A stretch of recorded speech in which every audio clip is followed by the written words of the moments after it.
Gaurko geltokin Nafarroako olioaz hitz egingo dugu, oliba, olio ekologikoaz, eta gainera honek euskerarekin daukan loturaz. Horretarako, proiektu eder bat ezagutuko dugu erreportai baten bidez. Solaskideek ere hitz egingo digute gaiari lotuta, eta gainera errezeta goxo bat dastatu ahal izango dugu. Ongi etorri ikusentzule, denon topalekua den geltoki honetara. Gaur dikaztelura hurbilduko gara bio-osasun egitasmoa ezagutzera. Bertan olibondoak dituzte eta oliba olioa ekoizteaz gain, euskera sustatzeko dinamiketan ere parte hartzen dute. Oliba olioak Nafarroan itzelezko garrantzia dauka eta beraiek erakutsiko digute.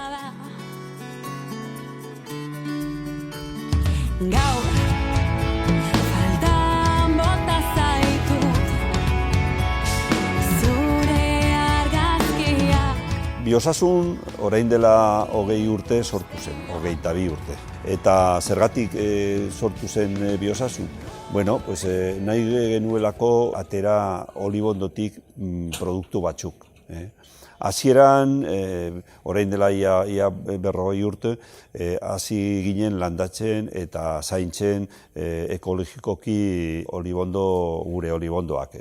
Familiakoak eta gero beste lagunak eta kidekoak. Olibondo horiek arronizko barietateak izan ziren gehienak, eta handik denbora pasarekin egon ginen lantzen mendian Trujalan, baita Ekolon, beste Trujal batzuetan. Baina sortu genuen biosasun gure prozesuak egiteko eta zergatik egiteko produktu desberdinak, olioa bakarri, eta berezitasun batzuekin. Alde batetik olioa. Olioa ezagunena, guk egiten duguna da olio virgen extra ekologikoa, baina beti polifenol askorekin.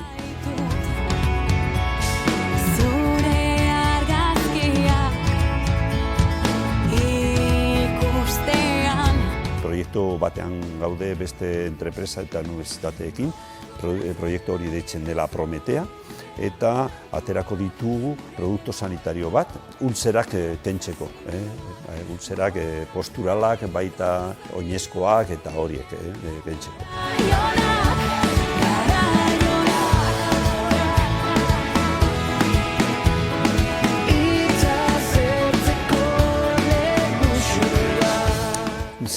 Guak atera genituen betidanik produktu ekologikoak.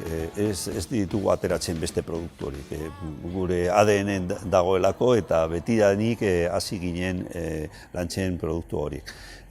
Orain dela 40 urte ez ziren ekoizle asko, ez ginen ekoizle asko, baina orain ja asko gehiago eta igotzen ari dira ekologiko ekoizpena.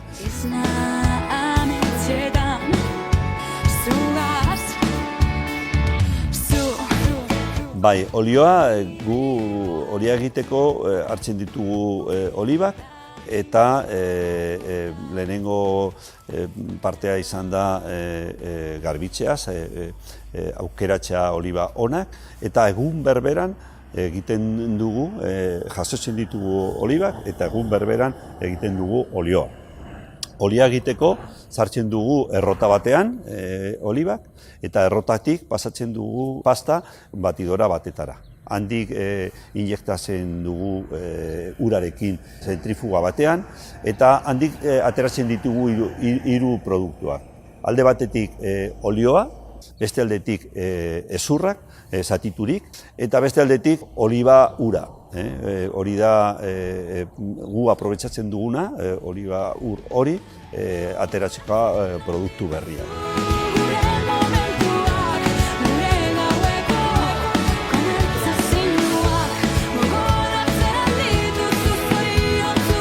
Teknika ekologikoak erabiltzen ditugu, eta azkenean bihurtzen dugu olibondo zelaiak baso batean.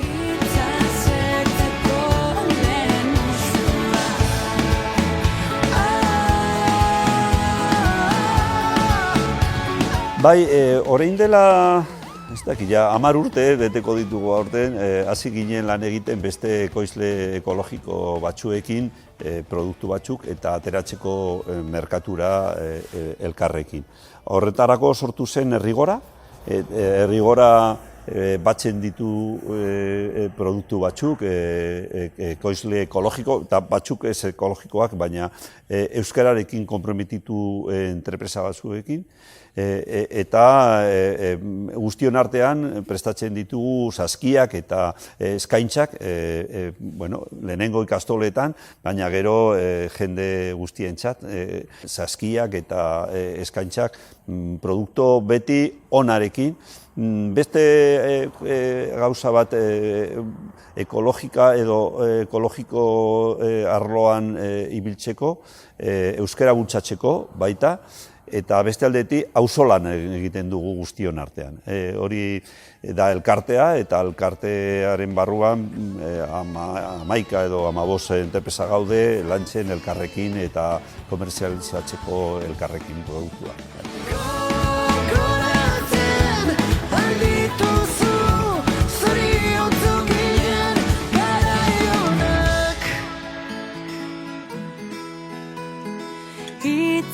Zertzeko lehen musuak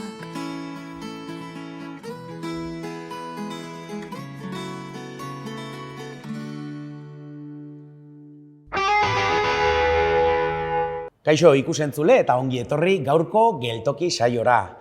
Gaur Nafarroako olio ekoizpenaz hitz egingo dugu eta lotuko dugu ekoizpen ekologikoa eta euskara sustatzearekin. Horretarako badaukagu hemen Anika, Zepaeneko teknikaria eta Nafarroako ekoizpen ekologikorako kontseiluan egiten den lanean murgilduta dagoen lankidea, esan dezakegu. Bai, hori da.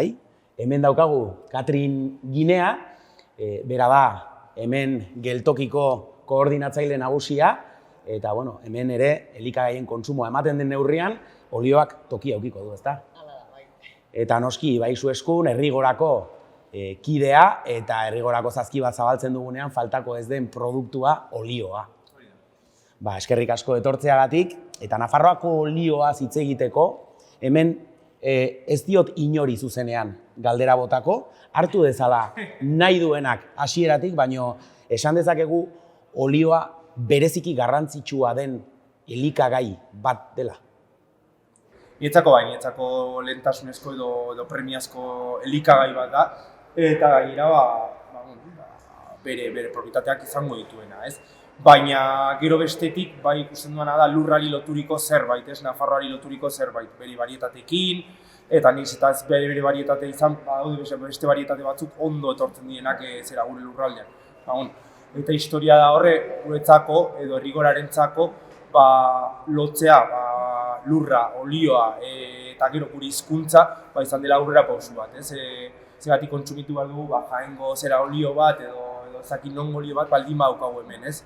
Karo, produktu hori badago, ona kalitatezkoa egiten da, eta hori kontsumitzeko eremuak ere badaude, geltokin gaude, hemen sukaldea daukazue, denda daukazue, kontsumo talde batzuk ere hemen daukate, eta horre ere olioak erdigunea dauka, ez? Bai, noski, azkenean ez dago sukaldatzerik olio hori gabe, iruditzen zait, zeo zerra agian baina olioa oinarrizkoa da, ez, Ibaik esan duen bezala.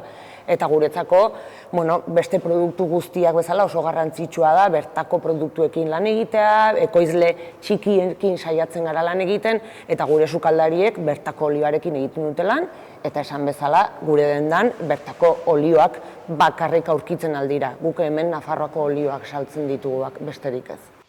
Pixka bat ez da produktu gourmet bezala ere ezarri gure merkatuan, ez dakit, Katrin, hemen antzematen duzu igual jendeak, ez dakit, olioaren ganako sensibilitate berezi bat eukitzea gourmet ikuspegi horretik? Ez dakit gourmet hori egia da, nik uste dut bai gero eta gehiago, ez dakit moda den hitza ere ez, baina ekologikoa eta hori ere pixka badago gero eta badago eskaera gehiago ez, kontsumitzaileren partetik orduan ikustu dut horri lotua ere gero eta enpresa handi gehiagok ere batu nahi dutela ekologiko horretara, baina ez igual guk nahi dugun modelo horri tiraka, ez? Ekoizle txikia, lurrari lotua, lurra zaintzearena, baizik eta benga ba. Hemen ikusten dute un nicho de mercado edo, esaten den bezala, eta horri lotuak egon daitezkeen enpresak edo, ez? Baina, bueno, gourmet, azkenean, bai, ez dakit, nik uste dut ez? Prezioa eta kalitatea aipatu duzu, eta nik uste dut hor gako bat dagoela. Orain, ikusten badugu orokorrean etxe batean ze gastua dagoen elikaduran eta zenbat eskaintzen diogu beste gure bizitzako eremuetara, elikaduraren gastua izugarri jaitsi da. Eta eskaintzen diogu askoz gehiago aisialdirako edo beste gauza batzuetara. Eta hor nik uste dut dagoela gako bat, elikadura bizitzaren zentroan kokatu behar dugu, ez? Zaintzaren partea delako. Eta horrek egiten dut talka bizi dugun sistema kapitalistarekin. Orduan, autu potente bat egin behar da, hori zentroan jartzeko, eta ikusi behar dugu produktu guztiak ez direla berdinak. Supermerkatu batean aurkitu ahal ditugu orujoz deitutako produktu batzuk hori olio bezala saltzen dela, baina hori ez da olioa, hori da subproduktu bat, kalitate txarrezkoa, eta konparatzen da horien prezioa virgen extra olio batekin, bertakoa, ekologikoa, ez da produktu berdina. Orduan, prezioa ere ezin da berdina izan. Horatzean dagoen lana ez da berdina. Orduan, hori nik uste dut kontsumitzaile bezala, pixka bat kontsumitzaile kritikoak eta informatuak izan behar garela, ondo begiratu etiketetan ze jartzen den, nondik datorren, nork ekoiztu duen, zen olako ingredienteak dituen produktu hori, eta horren arabera autua egin. Oda, nik esan bezala, bazen begiratzera, zer da produktua, nondi datorren, zer sustatzen dugun, eta ez, telebistan ikusten dugun iragarki batean hartuko dugu hori. Ez, guazen gu ere autopolitiko bat egitera eta guazen aldatzera mundua gu posible dugulako. Oda, kontsumitzaile guztiak elkartzen bagara eta auto bat egiten badugu zerbait kontsumitzeko, merkatua hausten dugu. Orduan, guazen ere horretara, nolabait auto hori edo burujabetza hori edo alduntze hori guk ere egin dezakegula eta gustatu dezakegula eredu bat edo beste. Noski, bakoitzaren ahalduntzean dago inguruan dauzkagun baldintzei aurre egitea, baina baldintzatuta ere badaude neurri batean, ez? Gizarte bezala. Eta hor badago nolabaiteko kontraesana, ez? Batetikan oso gai edo libre sentitu gaitezkela kontsumotik gauzak eraldatzeko, baina gero oso kateatuak gaudela kontsumora gauzak aldatzeko. Nahazten da, sistema kapitalista den monstro hau, eta oso murgildua daudela, eta ez da atado, bien atado, sistema honek nolabait berformulatzen da, egiten ditu bere zerak, niretzako ere da, guk nola ematen diogun buelta horri, gu bizi nahi dugu horrela, egin nahi dugu hori. Guazen lehen aipatu bezala, bizitza erdigunean jartzera, guazen guk ere autuak hartzera, guazen elikadura burjaitzan urratsak ematera, eta horrelakoek aldatuko duten mundua bestela ezinezkoa da. Ariaren mutur horretatik bueltatuko gara berriro oliora, eta lehen komentatu da hemen olioak, zuk komentatu duzu, Ibai, jendeak etzekiela hemen oliorik ekoizten zenik, guazen kalera, eta galdetu dezagun, ea Nafarroako olioaren inguruan zer dakien edo zer esateko daukan, hori, bertan, kalean jendeak. Nafarrokoa ez dakit den, baina arronizekoa ustut bai ez dela. Bai, erosten dugu arronizko olioa eta guztu dara bakarra ezagutzen dudana. Ziur nago gehiago badaudela, baina hori ezagutzen du bakarrik. Gure herrikoa. Gu etxean biltzen dugu eta eramaten dugu eta gu gau egiten dugu gure olioa. Arroniz, ere bai hor zonaldea ez dakit zein den, eta besteren bat egongo da, baina ez dakit zein. Gehatzen dira txikia, azkura handia ematen duelako eztarrian. Baina dute hori kalitate hobea dela, baina... Beno, saiatzen gara hurbilen den olioa kontsumitzen, eta gure osasunerako ere bai, onuragarriagoa delako. Egia da garestiagoa dela, baina apostua horlakoa egiten dugu guk. Bai. Azkenean ez dakit ekonomiaren aldetik den edo ez, bada azkenean gertutasuna, lagun batek badu ere bai horren Nafarroan baditu oliboak, eta, etxean egiten dena edo, ez da etxean egiten, baina... Tira, ezagutzen da, bai, garbi dago kalean, Nafarroako oliba eta olioa ezagutzen dela. Nafarroako olibaz eta olioaz ari balin bagara, garrantzia aldu bertako variedadeak, aldago variedaderik, ezagutzen aldugu. Bago varietate bat hemen daukaguna eta arroniz varietatea dela. Eta niztute, arroitzaldean ekoiztutako varietate bat izan dela, baina funtzionatzen duela oso ondo Nafarroako beste eskualde edo beste leku batzuetan, ez? Gaietzako balorean jarri barreko zerbait dela. Hau beretate hori eta guazen sustatzera, guazen multzatzea eta guazen bertakotasunarekin aurrera joatzea. Halere eman dakioke errentagarritasuna ere bertako variedadei, ez dakit adibidez, Katrin, hemen sukaldean edo dendan topatzen diren produktuak margenak badituzte, nolabait ere, margen egokiak eukia izateko produkzio txikietan badaude ere, ez? Noski, honen adieraz dela geltoki da, ez? Azkenean beti esaten da, ez, produktu ekologikoa, garestiagoa dela, eta margenak eta ez da zer, guk ia 5 urte egin behar ditugu, eta hemen jarraitzen dugu, eta margen horiek, agian txikiagoak dira, baina gu ez goazelako errentagarritasun hori maksimizatzera, ez? Azkenean, guk nahi duguna da, gu proiektu bezala eta bertan gauden langileak, soldata duin bat izatea, eta gurekin lan egiten duten, edo bertako ekoizleak ere soldata duin horiek edo bizializatea duintasun batetan, ez? Orduan, hori posible da, bertako olioarekin eta bertako produktuekin lan egiten den proiektu batetan posible da, eta hori geltoki da horietako bat, ez? Eta nire ustez, gizartearen aberastasunaren diburuz ari garen heinean, hor badago ere administrazioaren ardura bat, ez? Momentu honetan batez ere, ez, krisis klimatikoarekin eta konbustible fosilarekin ditugun arazo guztiekin eta argi dago hemen aldaketa bat eman behar dugula. Transizio agroekologiko bat behar dugu egin eta hori neurri batean administrazioak bultzatu behar du.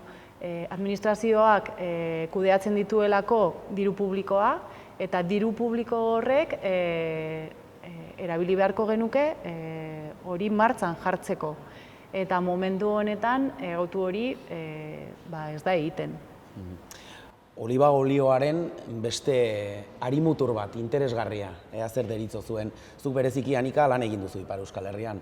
Baina Euskal Herrian daukagun muga zea hori, ez? Urratzen laguntzeko ez aldu balio olioak ere, neurri batean. Ni ibili naiz, Ipar Euskal Herrian zenbat kontsumo talde, zenbat kooperatiba, zenbat eremutan, Nafarroako olioa topatzen dugu, Arabako olioa topatzen dugu. Olioa topatzen dugu, arroza topatzen dugu, pasta topatzen dugu, ze egia da, Nafarroa zentzu horretan oso dibertsoa dela, eta aukera dugula kultibo desberdin asko ekoizteko. Eta Euskal Herri barnean ditugun muga administratibo horiek apurtzeko balio da, ez? Hor dago Herrigora apurtzeko muga horiek, eta hor daude beste proiektu Euskal Herri mailan ere ekoizteko eta bertan kontsumitu ahal izateko. Gure iparraldeko edo Ipar Euskal Herriko sarekideak ere hor daude, Herrigorako sarekideak, eta bertan garatzen dituzte kanpainak eta ezagutzera ematen dute Nafarroako olioa, Nafarroako zeintzuriak, Nafarroako orburuak. Beren eremuan propio ez dituzten produktu batzuk eskuratu ditzazkete eta muga horiek hausten ditu, muga fiktizio horiek hausten ditu. Zergatik, gu daukagu Euskal Herria da eta gu daukagu Nafarre hegoaldean Kriston Maratza Euskal Herria hornitu dezakena, ez? Orduan, hor sortzen dira harreman batzuk, hor sortzen dira produktuak eta elikagaiak ezagutzeko aukera eta hori zoragarria da. Hain zuzen ere gogo eta horrekin bukatuko dugu. Azken finean olioa, ekologikoa, gure lurra zaintzeko baliogarria dena, muga administratiboak puskatzen dituena, hizkuntzaren mugak euskara laguntzeko ere balio duena, eta Nafarroan behar bezala ekoiztu daitekena, ekoizten dena eta ekoiztuko dena.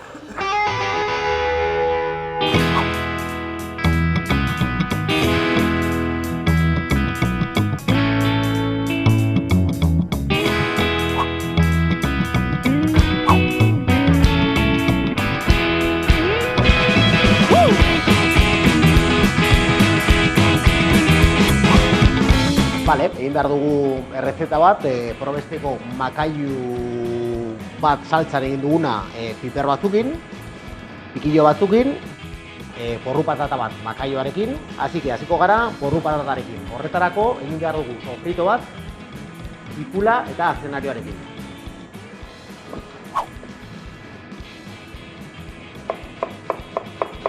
Moztuko dugu tipula eta azenarioa.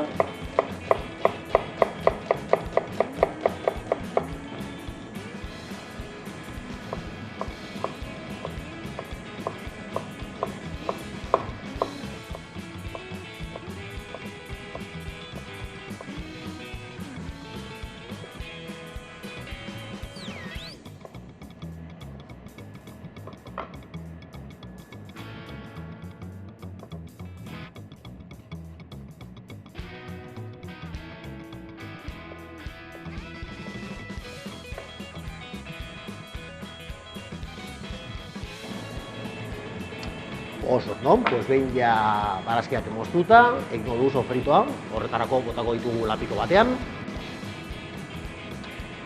Botako dugu olioa, lehenengo.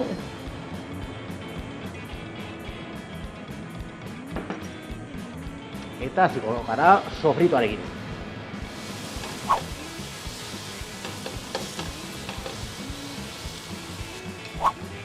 Jarraituko dugu porruarekin, horretarako zuritu behar dira porruak. Eta moztu olako pusketetan, bale?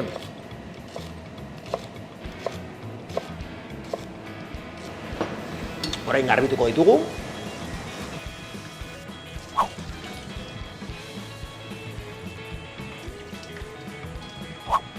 Moztuko dugu ere bai patata. Patata mozteko nahi duzuen moduan, normalean ez egitea oso handi, egosteko errazago.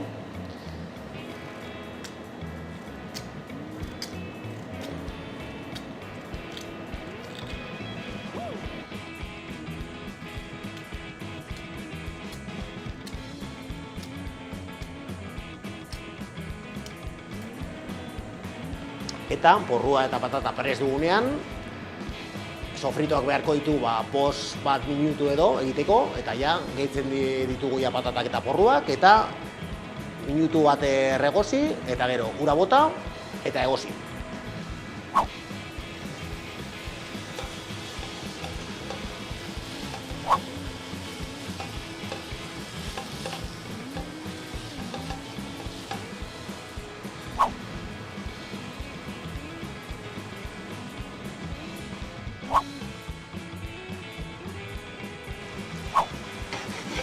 Botako diote ura.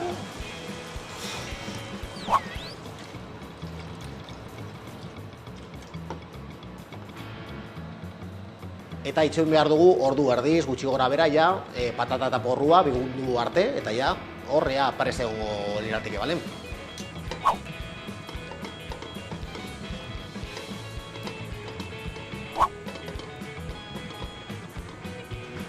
Oso ondo, porru patata ja dakagu ia prest, eta gehitu behar zaio makailua. Makailua prest dagonez, egina dagonez, egin behar den gauza bakarra da hautsi bizkat, eta laskak atera, eta botako diot ere bai, hemen agertu den, edo atera den ura, zeren da makailuaren ura, eta horrek zapore asko emango dio platerari.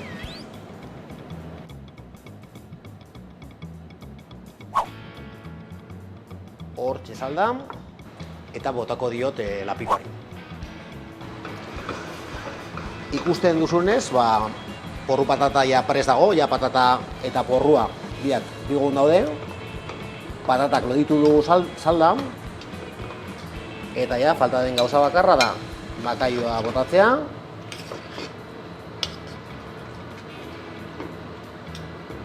Eta botako diot perexil pixka bat ere bai.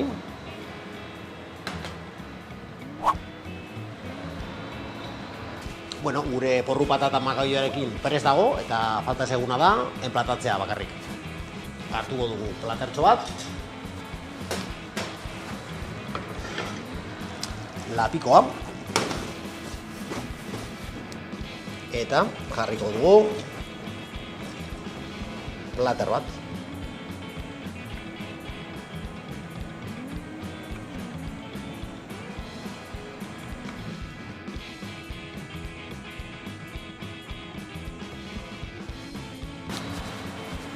Pues hau da gure platera, gure gaurko platera, porru patata bat bakaioarekin, sobra genuen bakaiu pizka batekin, egin duguna da, hau. Espero dut zuen gustoko izatea.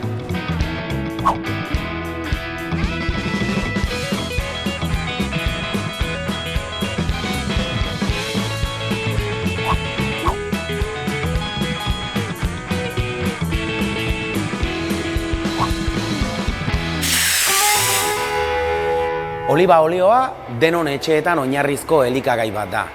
Eta olibagintzatik alternatiba interesgarriak planteatzen zaizkigu Nafarroan. Hizkuntzarekin loturak, modu ekologikoan, eta gure inguruko mugak lausotzeko balio duena bai administratiboak eta kulturalak. Oliba, olioa, guretzako altxor bat da, eta hori da gaur ikasi duguna. Badakizue, ekin bideari eta hurrengo geltokirarte.